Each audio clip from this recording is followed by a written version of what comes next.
இருந்தால் சுப்பிரமணியர் வேண்டுகிறோம் குடியுள்ள சபையோர்களே ஓதி வைத்த என் குருவே ஒரு நாள் நான் மாறவே பாடி வைத்தோ என் குருவே ஒரு நாள் நான் மாறுவே அரங்கைகளை காலில் கட்டி சவிதனை வேண்டி நல்லாதாளம் பிசகாமல் கையை கட்டிய செய்வாடிடுவா வேள்வி மலை செற்றி குரா கந்தனம் பிதாட்டு மிக்க மதழுவதரசு பக்குவமையாலே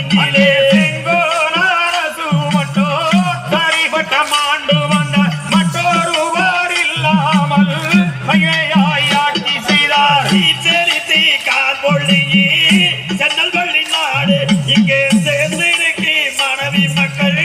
கூட்டமதில் ஆட்டோ யார் மேடுகளி எல்லாம் விளைவே விளைத்தோங்க நல்லா விளையும் பயிர் கிளை இழைத்து மணிக்கதிர்கள் வாங்க குளத்தில் நிட்ட தாமரைகள்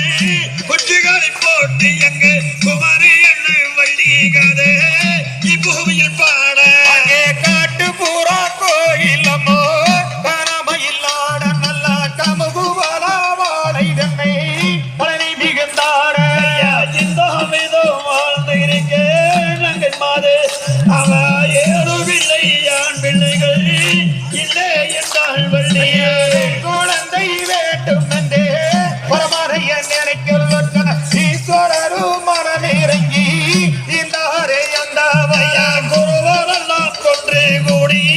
கிழங்கெடுக்க போகையிலே கிடைத்ததொரு பெண் குழந்தை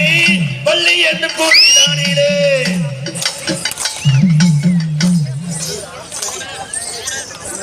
வேள்வி மலைச்சாரலில் சிற்றூர் என்னும் ஒரு கிராமம் இருந்தது.